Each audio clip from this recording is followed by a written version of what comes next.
चलिए, तो सबसे पहले क्या करना है आपको, कलम और कापी अपने पास रख लेना है। रख लिया आप लोगों ने? आप बताइए, सबूत दीजिए कि हाँ हमने रख लिया है। नहीं रखे हैं तो अभी भी रख लीजिए। हम आपको सीधे से पढ़ाना शुरू नहीं करेंगे, आपसे मुज़ाकरा करेंगे, आपसे बात करेंगे। रख लिया आप लोगों ने? ठीक है, अब रख लिया है तो अच्छी बात है, लिखना शुरू कीजिए। लिखना कुछ नहीं है, जहाँ जहाँ मैं बताऊंगा उसको नोट करना है आपको। सबसे पहले आपको ये जानना है, अबू सालिम आप सोए ही नहीं है। सो के जब आप पढ़ेंगे तो आपसे पता चल जाएगा कि आप कितनी अहमियत दे रहे हैं इस चीज़ को, अपने लिए, मेरे लिए नहीं। या अगर आप में से कोई सोया है तो अपने तरफ से कैमरा बिल्कुल नहीं खोले। ये क्लास है ना, अहमियत बहुत ज़रूरी है इसके लिए। ठीक है, आप सबको ये जानना ज़रूरी है कि आपने क्यों ज्वाइन किया है, ये सबसे अहम है। माइक बंद कर लीजिए, किसी की तरफ से आवाज़ आ रही है। आप लोग माइक बंद कर लीजिए, किसी की तरफ से आवाज़ आ रही है। जब आपको हम बोलने के लिए बोलेंगे तो आप बोलिएगा। सबसे पहले ये जानना ज़रूरी है कि आपने ज्वाइन क्यों किया है। सबसे पहला काम ये है, अगर आप ये नहीं जान रहे हैं तो फिर दिक्कत है। आपने क्यों ज्वाइन किया है इस क्लास को, अभी ये जानना बहुत ज़रूरी है। ये जानना बहुत ज़रूरी है। इस क्लास का नाम क्या है? UGC net JRF। ठीक है, ये आला तालीम हासिल करने वालों के लिए ये इम्तिहान ज़रूरी है, अब लाजमी भी है। ज़रूरी है, अब लाजमी भी है, इसलिए कि हुकूमत हिंद ने डॉक्टर की डिग्री हासिल करने के लिए इस इम्तिहान को लाजिम करार दिया है। ठीक, अगर कहीं इसके बगैर अगर आपका दाखिला हो रहा है तब भी आप उस रेस में पीछे रह जाएंगे अपने दोस्तों से जिनके पास इस इम्तिहान की सर्टिफिकेट मौजूद है। मिसाल के तौर पर ये समझिए, आपने किसी यूनिवर्सिटी में PhD के लिए एंट्रेंस दिया है और आपके पास नेट और JRF नहीं है, लेकिन आपने क्वालिफाई किया है, तो आप उन दोस्तों से पीछे रहेंगे जिनके पास नेट या JRF है। मेरी बात समझ में आ रही है आप लोगों को? इसलिए कि आपको अगर 50 नंबर आया है और आपके दोस्त को 48 नंबर आया है, 48 नंबर आया है, तो आप उनसे आगे हैं, लेकिन जब इंटरव्यू होगा तो उनको 7 नंबर या 5 नंबर बढ़ाकर मिलेगा इस सर्टिफिकेट की वजह से। इसी तरह इसके दीगर फ़वायद हैं। मसलन आप असिस्टेंट प्रोफेसर के लिए इस इम्तिहान में कामयाबी हासिल के बाद आप अहलियत रखते हैं।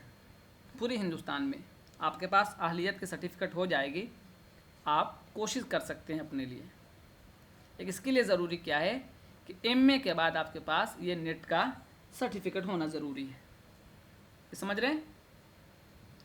ज्वाइन नहीं हो रहा, हो जाएगा। ठीक, तो इस इम्तिहान की इतनी अहमियत है।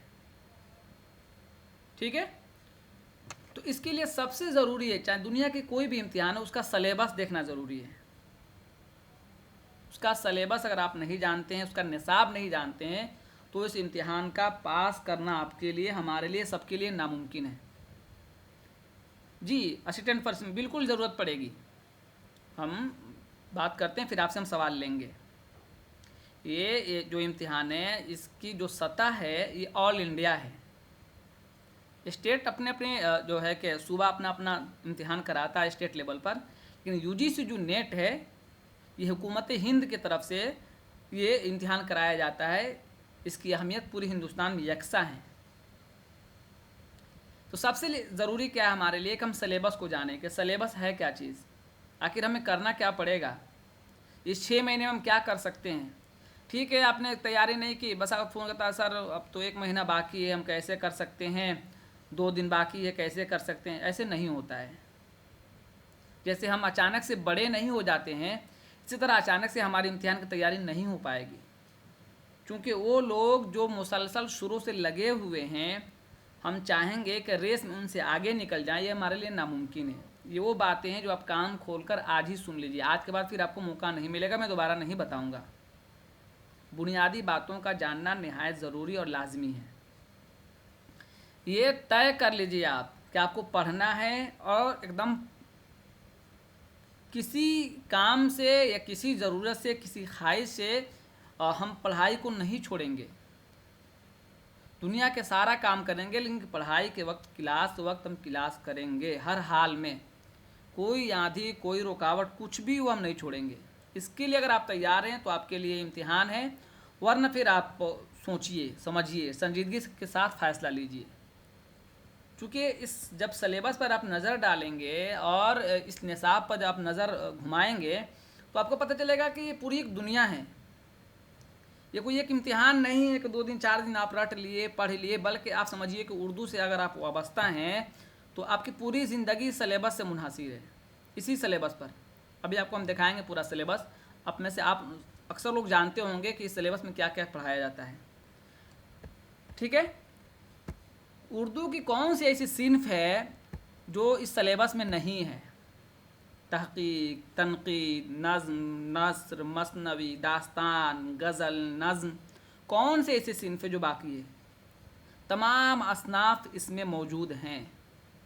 और आगे की जो ज़िंदगी आप शुरू करने जा रहे हैं, ये समझ कर चलिए कि आपकी पूरी ज़िंदगी इसी पर कायम होगी, इसी पर रखी जाएगी। अब आप बड़े से बड़े अदीब बन जाएंगे, तब भी आप तारीख़ ज़ुबान उर्दू को अलग नहीं कर सकते हैं। इसको पढ़ना होगा, इसको समझना होगा।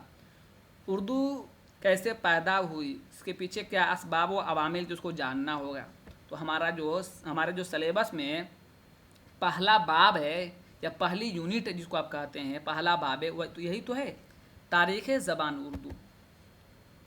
इसको पढ़ना होगा, इसको जानना होगा। देख लीजिए इसमें क्या क्या चीज़ें हैं। 13 अहम निकात को सिलेबस में रखा गया है, हिंद आर्याई से लेकर उर्दू मानियात तक। इसमें कोई ऐसी सतर नहीं है, कोई ऐसा लाइन नहीं है जिसको आप नज़रअंदाज कर सकते हैं। अच्छा, जहाँ तक सवालात की बातें हैं, इसमें कोई ऐसा जो है लाइन नहीं है जिससे सवाल नहीं बना हो माजी में, ऐसा भी नहीं है। इसलिए पढ़ना हम सब, जितनी इसमें 13 निकात दिए, सबको तफसील के साथ पढ़ना होगा। कोई भी पढ़ाने वाला ये दावा नहीं कर सकता है कि सिर्फ गाइड से हम इम्तिहान पास कर लेंगे, नहीं कर सकता है, कह नहीं सकता है। फ़ायदा उठाया जा सकता है उससे। मैं आपको साफ दो टोक बता दूं कि बगैर गाइड के भी काम नहीं चलने वाला है, लेकिन सिर्फ गाइड पर मुनहसिर रहेंगे तब गुमराह हो जाएंगे, आपकी सलाहियत में जंग लग जाएगी, आगे नहीं बढ़ पाएंगे, आप कोरे रह जाएंगे। ऐसे ही हो जाएगा जैसे आपके हाथ में पैसा है लेकिन उसके इस्तेमाल की सलाहियत आपके पास नहीं है। सर्टिफिकेट आपको मिल जाएगा और जो है, लेकिन आप उसका सही इस्तेमाल नहीं कर पाएंगे और उससे आप फ़ायदा नहीं उठा पाएंगे। ये चीज़ों को समझिए। अच्छा चलिए, मैं आप में से किसी एक से कहूँगा कि इसमें से शुरू के 4-5 जो निकात उसको पढ़िए। आप में से कोई एक आदमी अपना माइक खोलिए, पढ़िए। मेरा तरीका यही है, मैं आपसे पढ़वाऊँगा बीच बीच में। ऐसा कभी नहीं होगा कि आप खामोश रहेंगे, सिर्फ मैं बोलूँगा और आप सुनेंगे, नहीं सुनेंगे, लिखेंगे, नहीं लिखेंगे, हम बेपरवाह आपको छोड़ देंगे, हमारा लेक्चर हो जाएगा, आप खामोश होकर चले जाएंगे। ऐसा नहीं होगा, ठीक है? तो चलिए आज ही हम शुरू करते हैं। आप में से कोई शुरू कीजिए, एक आदमी सिर्फ। चलिए। हेलो, अस्सलाम वालेकुम। सलाम जी, शुरू करें। क्या ऊपर से मुझे पढ़ना है? हाँ, ये शुरू कीजिए नंबर 1 से। जी, नंबर 1 है हिंद आर्याई की मुख्तसर तारीख। जी।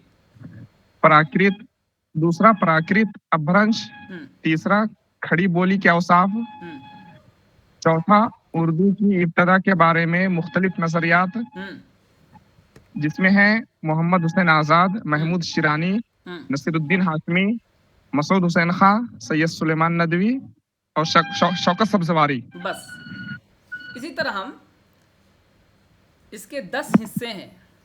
ये जो निसाब है ये 10 बाब पर मुश्तमिल है। ये पहला बाब है। हम पूरे बाब को आपको दिखाएंगे ताकि आपको समझ में आ जाए और कुछ बताएंगे उसके बाद जो आप ज़रूरी है। ये क्या था? नेव। हमारे तरफ कहते हैं, जो बुनियाद डालते हैं ना घर में, उसको कहते हैं नेव कायम करना, नेव डालना।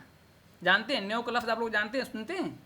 इसको बुनियाद कहते हैं, जी जड़ कहते हैं, ये जड़ है। इसके बगैर आप आगे बढ़ ही नहीं सकते हैं।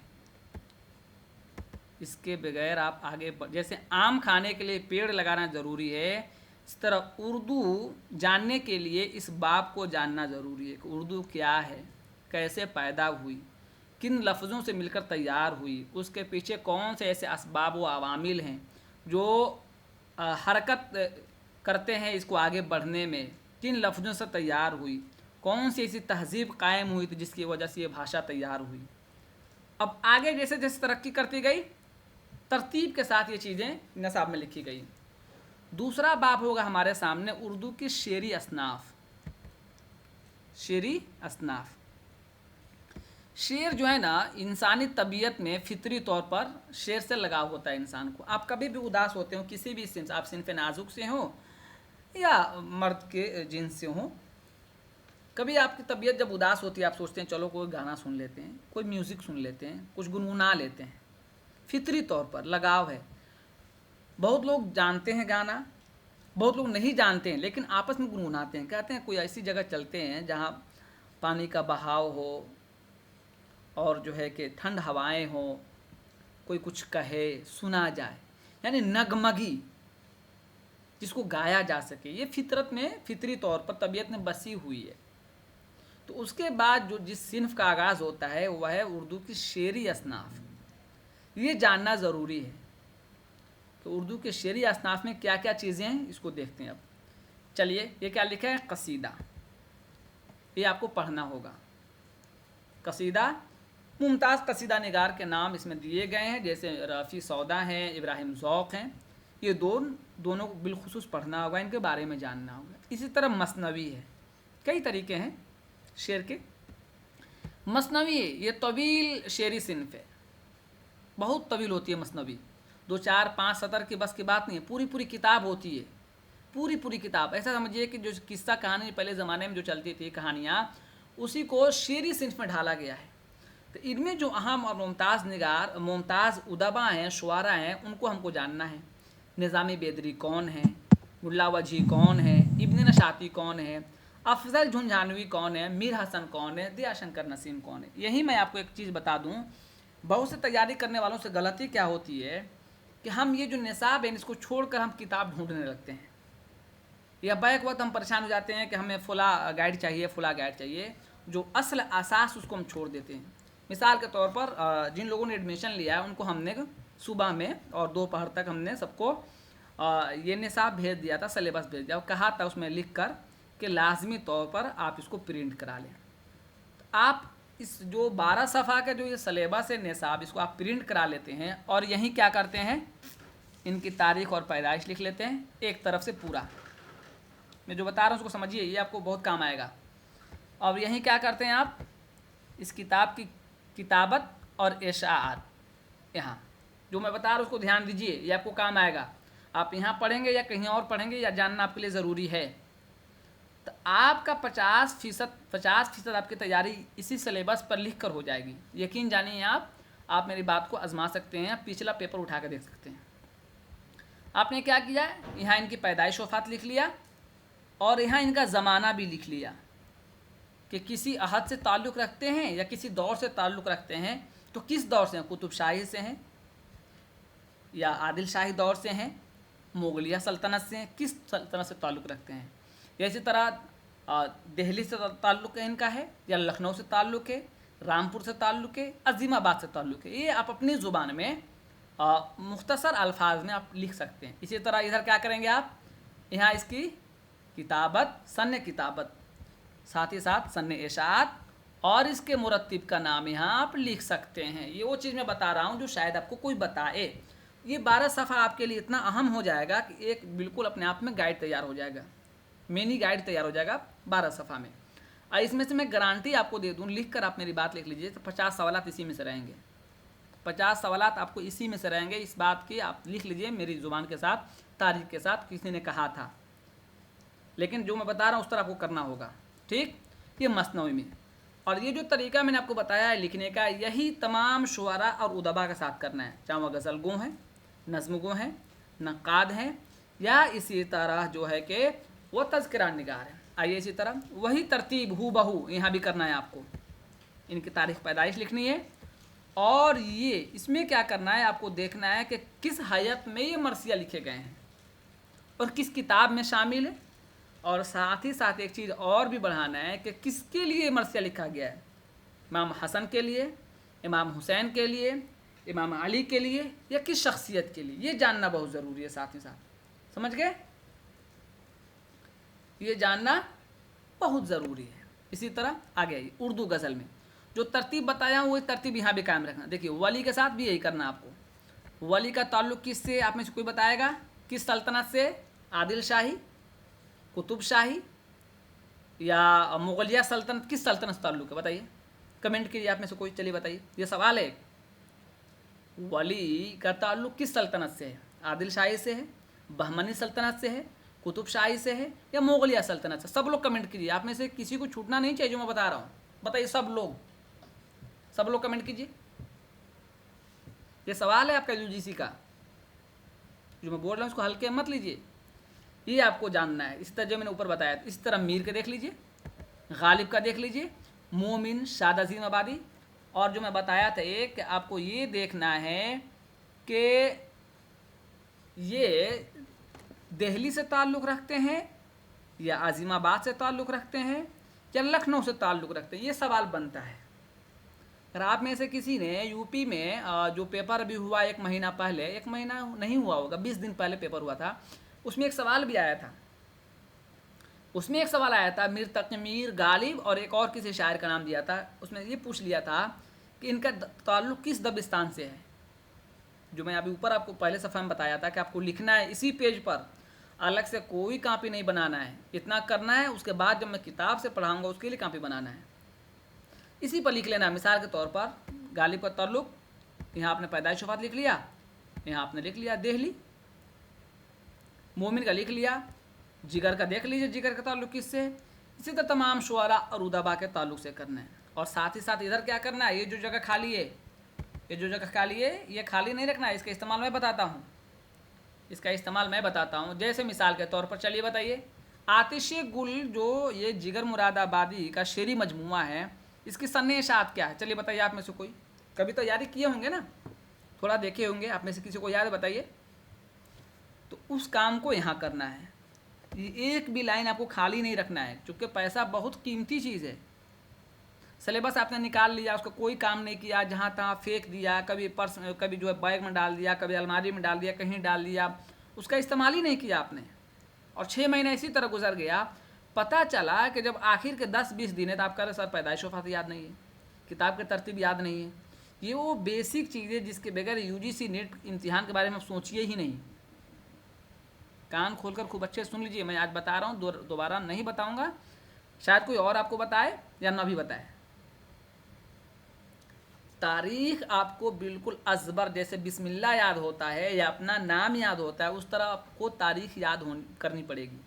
मिसाल के तौर पर तरतीब लगाने के लिए यही आ जाएगा। चलिए, आतिश गुल, नशाते रूह, आयाते विजदानी और गुल नगमा, ये आपसे पूछ लेंगे। 59 नहीं होगा, 58 होगा, अफसा खान। ये अब तरतीब लगाने के लिए आपसे पूछ लेंगे, एक सवाल ये, और दूसरा सवाल ये बन जाएगा कि ये जो है ना सामने सामने, ये सामने ना कर आगे पीछे कर देंगे। जैसे आतिश गुल है, इसको जिगर मुरादाबादी को कर देंगे 2 पर, यगाना चंगेज़ी को कर देंगे 3 पर, फिराक को कर देंगे 1 पर, कहेंगे मिलाइए। तो आपको सिलेबस याद कर डालना है। चलिए ये चीज़ समझ गए आप। यहाँ आपको तारीख लिखनी है इन मजमूओं की, जो जो काम ऊपर बताया वही काम यहाँ करना है। इसमें एक चीज़ और आपको बढ़ानी होगी, एक चीज़ और बढ़ानी मैं बता रहा हूँ। यहाँ आपको तारीख पैदाइश वफ़ात लिखनी है और दबिस्तान लिखनी है, जो मैंने बता दिया। यहाँ दबिस्तान आपको लिख लेनी है, ठीक। चलिए यहाँ क्या करना है, आपको इन नज़मों की हैत लिखनी है। जैसे मिसाल के तौर पर बहुत मशहूर सवाल है यूजीसी का, और यूजीसी के अलावा असिस्टेंट प्रोफेसर या दीगर इम्तिहान में आने वाला ये सवाल ऐसा है जैसे महबूबा की तरह, मुफलिसी किस हैत में लिखी गई, ये नज़म बताइए। मुफलिसी के ताल्लुक़ से ये बहुत मशहूर सवाल है कि इसकी हैत क्या है, बताइए। आप लोगों से बहुत लोग जानते होंगे कि मुफलिसी किस हैत में लिखी गई नज़म है, बताइए, कमेंट कीजिए। मुखम्मस में। मेराज अंसारी का जवाब आया मुखम्मस, बिल्कुल दुरुस्त जवाब है, बिल्कुल दुरुस्त जवाब है। ठीक है, ये सवाल आएगा और यही सवाल आएगा मतलब इसी तरह के सवालात आएंगे, ये जानना है। ये सवाल आएगा मतलब इसी तरह के सवालात आएंगे। मिसाल के तौर पर इसी तरह एक सवाल ये है, ये सवाल यूजीसी का सवाल है जो मैं पूछ रहा हूँ आपसे। दरबार दिल्ली किस हयत में है? चलिए बताइए आप में से, दरबार दिल्ली किस हयत में है बताइए। ये सवाल आया हुआ यूजीसी में, सही जवाब दीजिए। चलिए बताइए। ये बड़ी अच्छी बात है कि इन दो लोगों ने जवाब दिया, ठीक है, अच्छी बात है, जवाब दिया, आपने कोशिश की। चलिए, मुरब्बा के हयत में, मुरब्बा मतलब रुबाई के हयत में, 4 मिसरे हैं इसमें। ठीक है, दरबार दिल्ली यूजीसी का प्रीवियस क्वेश्चन है।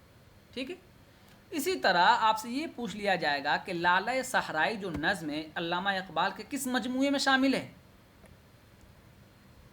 ये नुस्खे कीमिया में बता रहा हूँ आपको आज, फिर दोबारा कभी नहीं बताऊँगा, पढ़ाऊँगा सिर्फ। अब अगर आज आप समझ लिए कान खोलकर, और जो मैं बताया हूँ कापी अगर है तो लिख लिए इन चीज़ों को, तो आपको फिर कोई रोक नहीं सकता है स्कोर करने में। इसलिए कि बुनियादी बातें आप पहले ही दिन जान गए, तो आपको सिर्फ क्या करना है, उस पर अमल करना है, आगे बढ़ना है।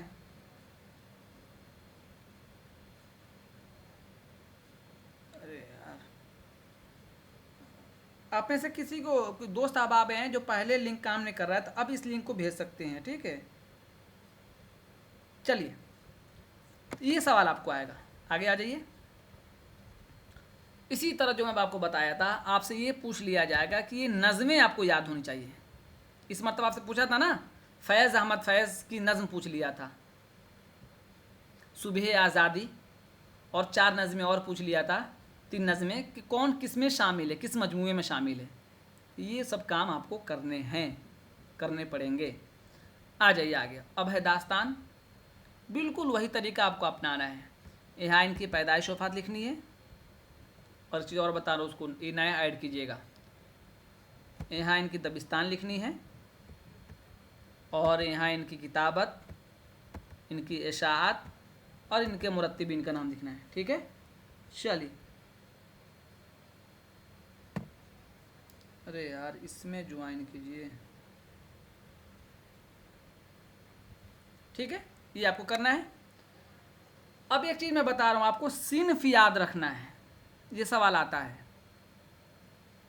सिन्फ याद रखना है मतलब क्या, कौन सा शायर ऐसा है जो किस सिन्फ में लिखा है, काम किया है। मिसाल के तौर पर मुल्ला वजी के ताल्लुक से अगर ये आ जाए और यहाँ लिख दिया जाए गज़ल, ये सबरस है ना, सबरस की जगह पर, सबरस चूँकि दास्तान है, अब दास्तान की जगह पर लिख दिया जाए गज़ल, तो अब आपको बताना है कि क्या गज़ल में मुल्ला वजी का नाम आता है। मुल्ला वजी नाम का कोई ऐसा शायर गुजरा है जो गज़ल लिखा करता था, गज़ल में बहुत मशहूर नाम है, ये आपको याद रखना है, यहाँ से सवाल बनता है। इसी तरह रजब अली बेग सुरूर जो हैं, क्या रजब अली जो बेग सुरूर हैं, इनके बारे में सवाल आ सकता है, क्या रजब अली बेग सुरूर, दावा ये आ जाएगा कि रजब अली बेग सुरूर का ताल्लुक नज़्म निगारी से था, तो क्या रजब अली बेग सुरूर का ताल्लुक किसमें, नज़्म निगारी में है? नहीं, दास्तान को है ये।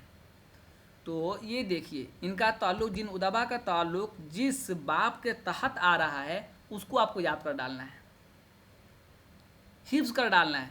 जैसे दास्तान में कौन कौन है, कम से कम ये नाम आपको बिल्कुल असबर हो जो निसाब में दिया हो। इसके अलावा जो 4 नाम हैं उसको आपको याद करा दिया जाएगा।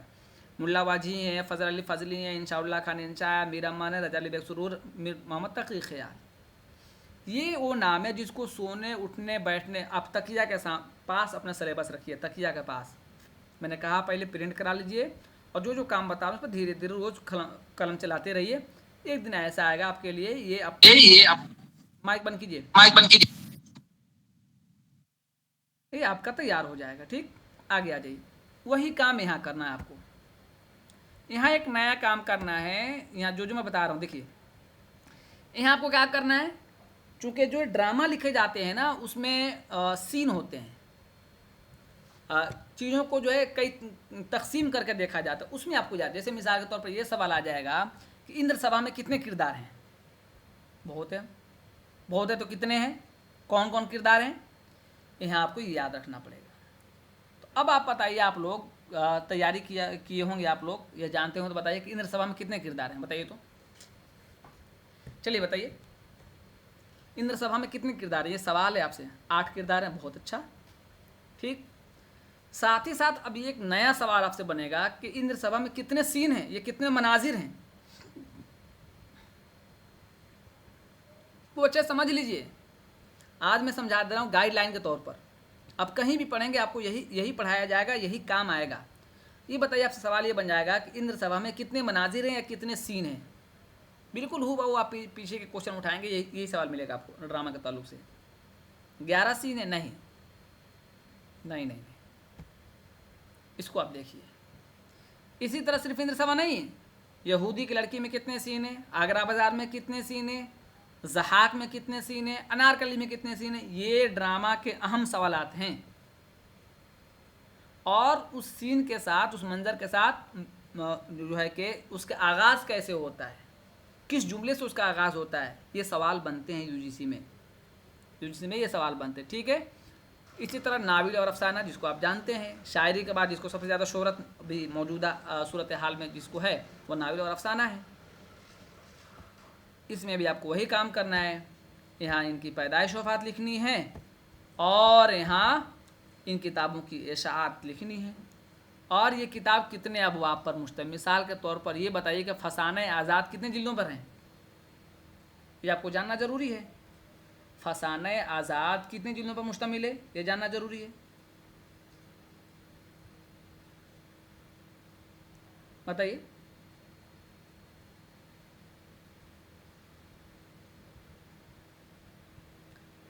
देखिए गलती क्या हुई कि मैंने लिंक दे दिया था, वो लिंक ख़राब हो गया। अब कई लोग जो है, रुक जाइए 1 मिनट। बताइए आप में से फसाने आज़ाद कितने जिल्दों में है?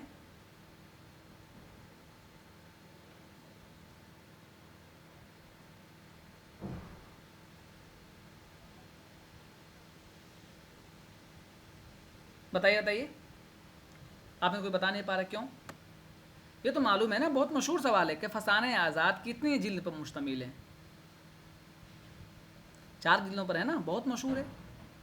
इसी तरह ये सवाल आपसे पूछा जाएगा कि तौबतुन नसूह जो नाविल है, उस कितने अबवाब पर मुश्तमिल है, कितने अबवाब में बिखरा हुआ है, बताइए। ये सवाल है नाविल के ताल्लुक से।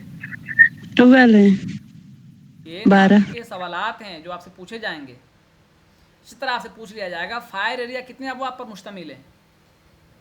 ये हकीकी सवाल है जो आपसे पूछे जाएंगे। अब माइक बंद कीजिए, कमेंट कीजिए, पूछे जाएंगे आपसे। और साथ ही साथ इनकी सन्ने किताबत क्या है, तरतीब, जो यहाँ आपको एक तरफ से लिखते चले जाना है, यहाँ तक आपको याद कर डालना है, एकदम बिस्मिल्लाह की तरह याद कर डालना है। और ये याद रखना है कि कौन सा नाविल किस अदीब का है, मिलाना नहीं है, गुंजलक नहीं करना, मुश्किल नहीं बनाना है। आपके पास टाइम है, वक्त है, और इंतज़ार नहीं कीजिए कि आपका रिज़ल्ट जो है कि आ जाएगा, फिर 2-4 दिन गम मनाएंगे, सोचेंगे, समझेंगे, तब पढ़ेंगे, तो इस तरह काम नहीं चलेगा। क्योंकि हमसे और आपसे पहले जो रफ्तार में लगे हुए हैं, कोशिश में लगे हुए, फिर आगे निकल जाएंगे।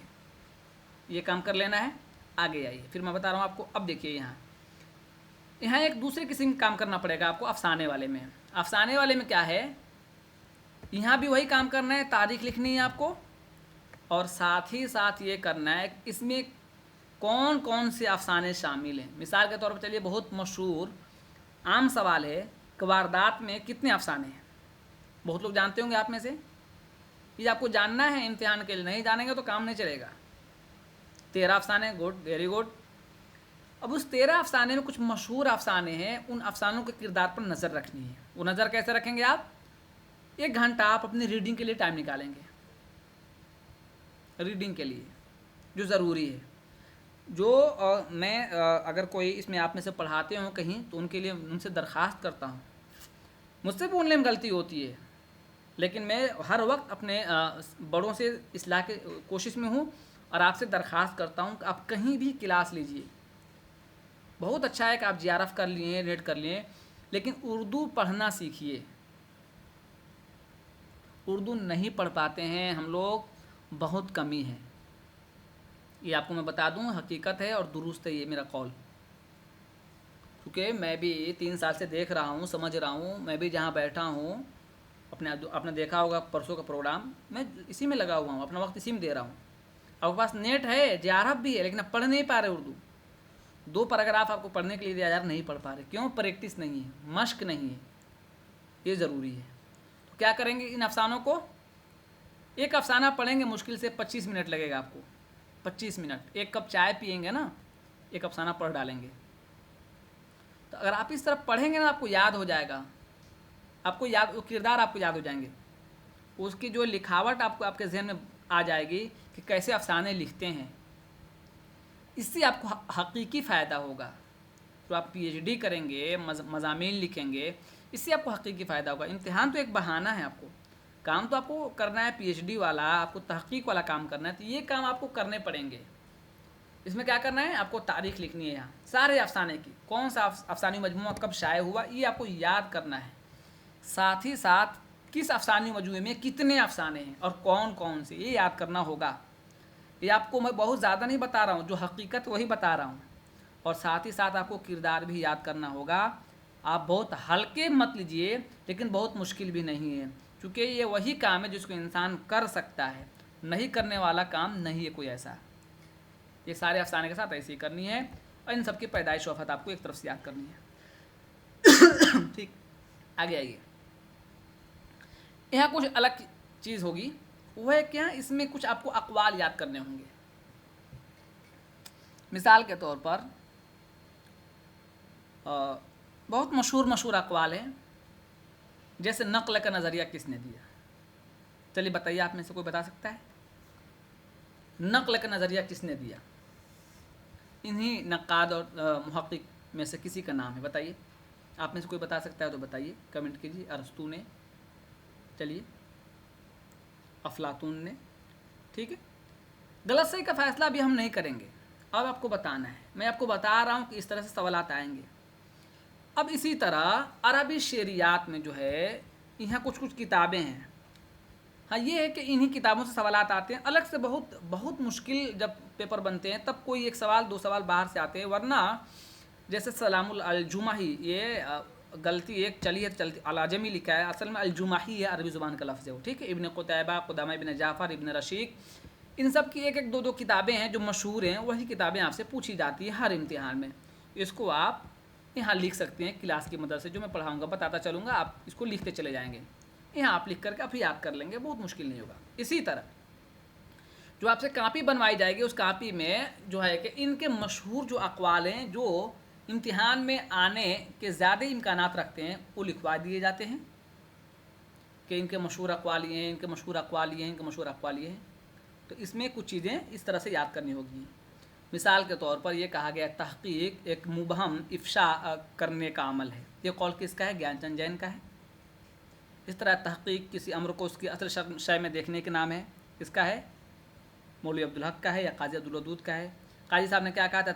तहक़ीक़ में कोई मुबहम चीज़ की गुंजाइश नहीं है, या मुहक़्क़िक़ को खिताबत से बचनी चाहिए। इस तरह से वो अक़वाल हैं जो आ चुके हैं इम्तिहान में, और आपको वही काम करने, याद करने एक तरफ से, ठीक है। ये अफलातून वाले मगरिबी नक़ाद में इस तरह का। दबिस्तान में क्या है, ये आपको जानना होगा कि किस दबिस्तान में किस तरह की बातें होती हैं, ये आपको जानना हो। कभी कभी ये सवाल जो मुश्किल बनते हैं या दावा और दलील वाले, तो इस तरह सवाल पूछ लेते हैं आपसे, इन्हें सवाल उठा के आपसे पूछ लेंगे।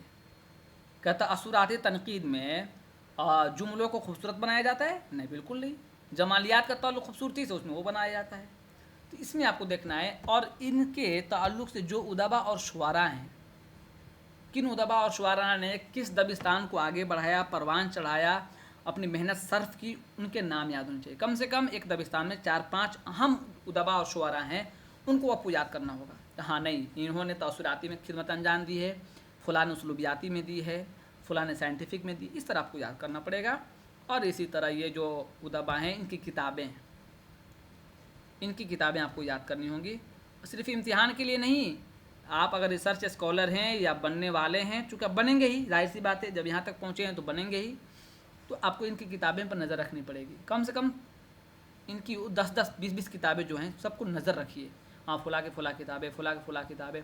आपसे इंटरव्यू में पूछ ले, चलिए बताइए तहक़ीक़ के 4 किताबों का नाम बताइए, या चलिए एहतशाम हुसैन के 2 किताब का नाम बताइए, या चलिए कलीमुद्दीन अहमद की 3 किताब का नाम बताइए, या चलिए गोपीचंद नारायण की इमला के ताल्लुक से जो कि काम उन्होंने किया उस पर काम नाम बताइए। तो इस पर आपको याद चलते फिरते आपको याद कर लेना है, ठीक है। यही काम यहाँ भी होगा, कुछ अक़वाल होंगे तहक़ीक़ के ताल्लुक से आपको याद रखने होंगे, और यही काम यहाँ भी है। हाँ, एक काम यहाँ एक बढ़ जाता है, ये जो मुहक़्क़ीक़ीन हैं इन्होंने तज़किरों को तरतीब दिया है।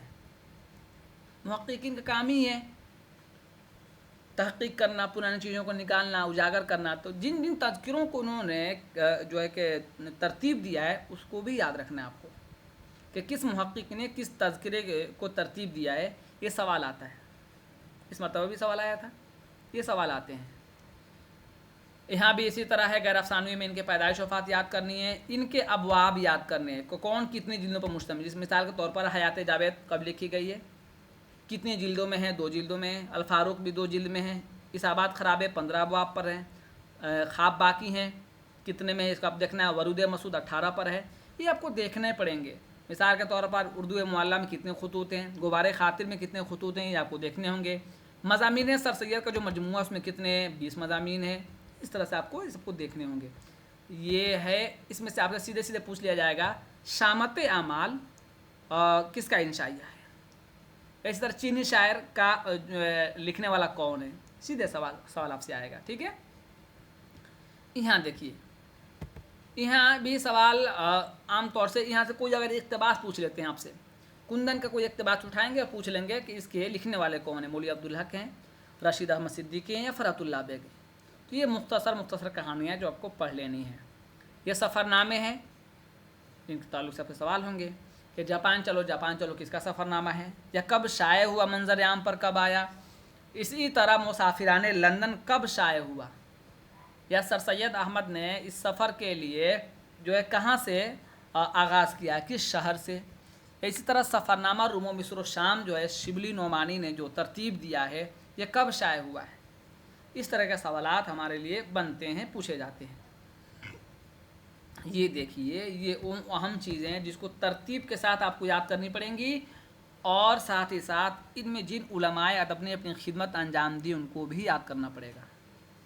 जैसे दबिस्तान दिल शुरू में समझाया था ना, मीर तकमीर गालिब समझाया था, वही चीज़ें यहाँ है कि दबिस्तान दहली से कौन लोग रखते हैं ताल्लुक़, यानी दहलवियत किन पर गालिब है। दबिस्तान दहली में क्या क्या चीज़ें अहमियत के हामिल हैं, दाखिलियत हैं, सूफ़ियत हैं, ये सब चीज़ें इसमें हैं। और जो है कि दबिस्तान लखनऊ में क्या है, खारजियत है, नशातिया बयान है, ये सब चीज़ें आपको याद रखनी पड़ेंगी।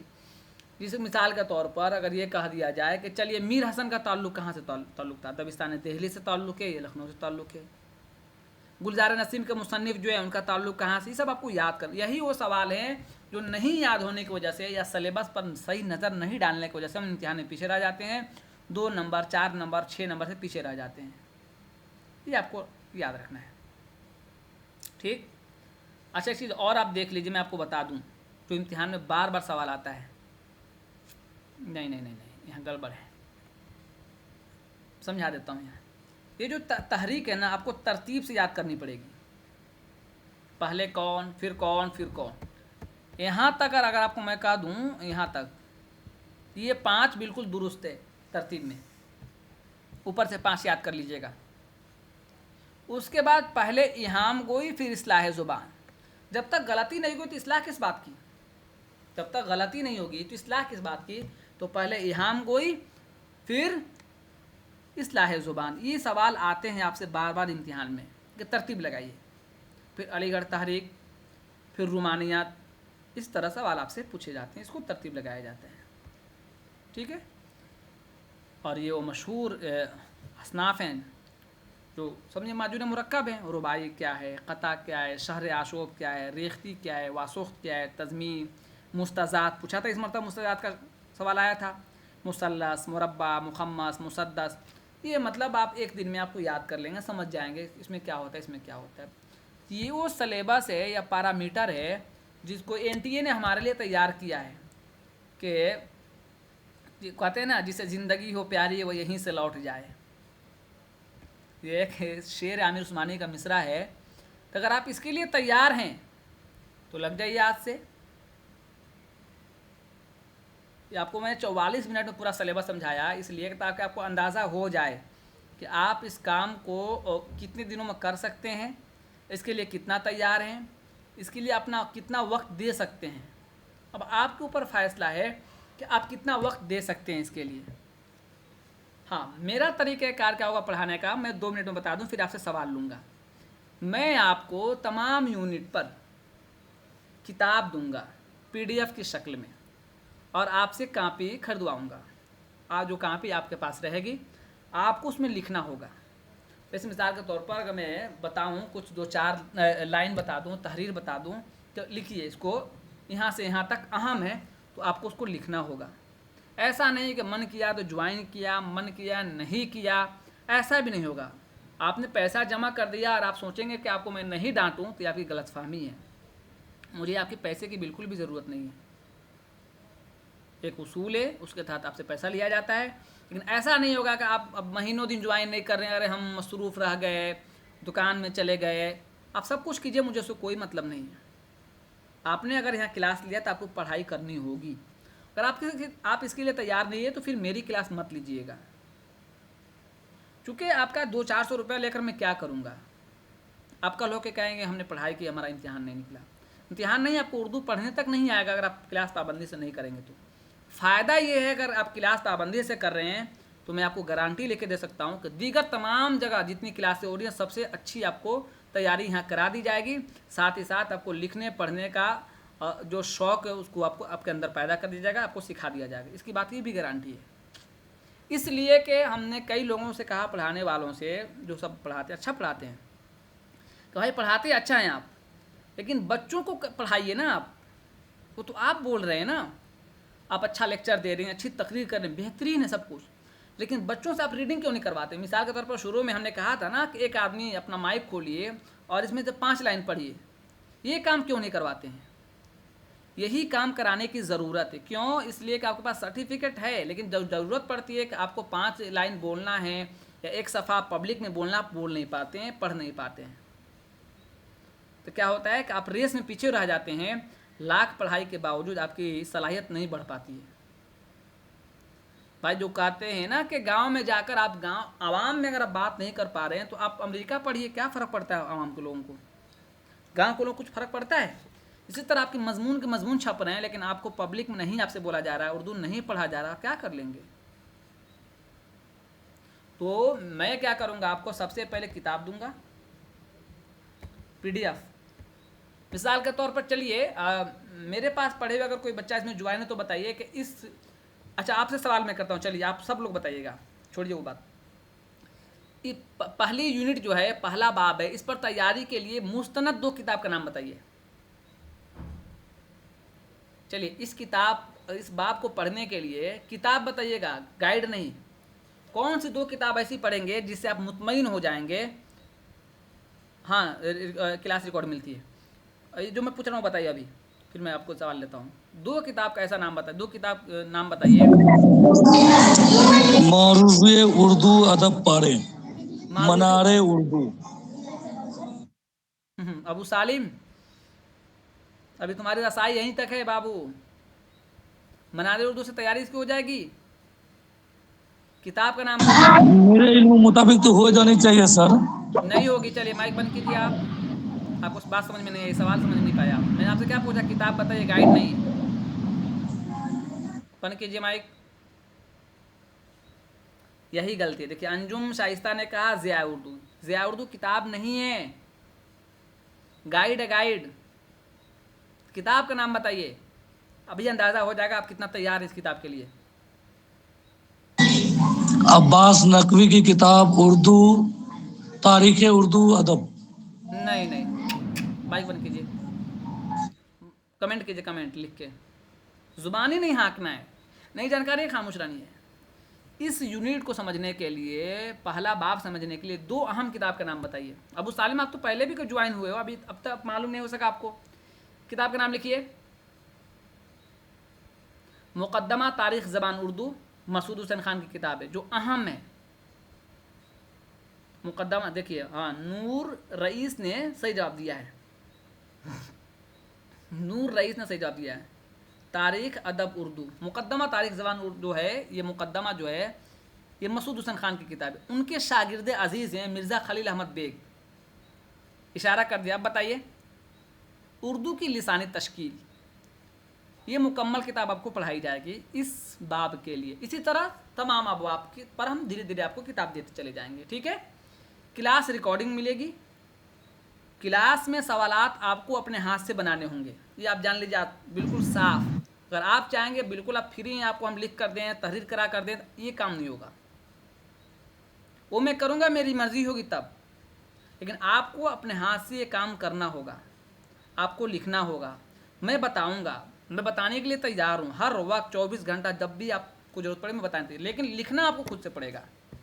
जैसे अभी मुझे अफसोस हुआ कि आप से कई लोगों से मैं पूछा किताब का नाम बताइए, तो आप गाइड का नाम बता रहे हैं। नहीं, गाइड से आपको 15 दिन पहले सिर्फ गाइड उठाना है किसी भी इम्तिहान के लिए, वरना गुमराह हो जाएंगे, पीछे रह जाएंगे। समझ रहे हैं बात को। अब आप सर कौन सी किताब का नाम बताएं? मिर्ज़ा खलील अहमद बेग की किताब है उर्दू की लिसानी तश्कील। इसको मैं आपको एक एक लाइन पढ़ाऊँगा, एक एक सतर पढ़ाऊँगा इस यूनिट के लिए। इस तरह मुकद्दमा तारीख़ ज़बान उर्दू है जो मसूद हुसैन खान की, जो इनके उस्ताद हैं, जो लिसानियात के माहिर हैं और पूरी दुनिया उनको जानती है, उनकी किताबें उनको पढ़ाऊँगा। इस यूनिट के लिए 2 किताब काफ़ी होंगी। अब आप में से इस क्लास के लिए कोई, हाँ, इसकी फ़ीस क्या है? इसकी फ़ीस, मुकम्मल फ़ीस 1500 रुपये, अगर एक मरतबा आप देना चाहें तो। सहूलत के लिए मैंने क्या किया, महाना फ़ीस कर दिया। और साथ ही मैं ये बता दूं कि महाना मतलब महाना 30 तारीख से लेकर 3 तारीख के बीच में आपको फ़ीस जमा करनी होगी, वरना आपकी क्लास रोक दी जाएगी।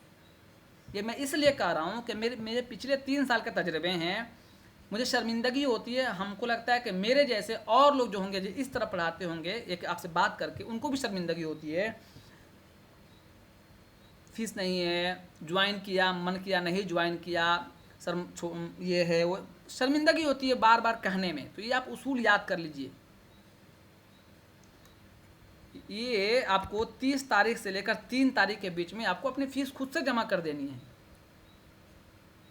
ये कुछ बुनियादी बातें जो मैंने आपको बता दिया। आप, हाँ, रिकॉर्डिंग क्लास भी मिलती है आपको, रिकॉर्ड क्लास, ये मैं बोल रहा हूँ, सारी बातें रिकॉर्ड हो रही हैं। अब आप में से किसी को कोई सवाल हो तो आप पूछ सकते हैं, आपके पास 5 से 7 मिनट टाइम है, फिर हम क्लास को बंद कर देंगे। चलिए, आप में से किसी के पास कोई सवाल है? कल से हम पढ़ाई शुरू कर देंगे। आप में से किसी के पास कोई भी सवाल हो, किसी भी किस्म का सवाल हो इस इम्तिहान के, सर ग्रुप में ऐड होने होंगे। ग्रुप में ऐड होने के लिए आपको मेरे नंबर पर फ़ीस जमा करनी होगी, स्क्रीनशॉट भेजेंगे अपने नाम के साथ, तब जाके आपको ग्रुप में ऐड कर दिया जाएगा। बड़े ग्रुप में जगह नहीं है भाई, उसके लिए माजरत है। उर्दू है जिसका नाम, उसमें एक भी नशिस्त खाली नहीं हो पा रही है। मुसलसल लोग मैसेज कर रहे हैं उसमें ज्वाइन होने के लिए, एक नशिस्त खाली हो रही है, उसमें लोग भर जा रहे हैं। उसमें 1025 लोग हैं।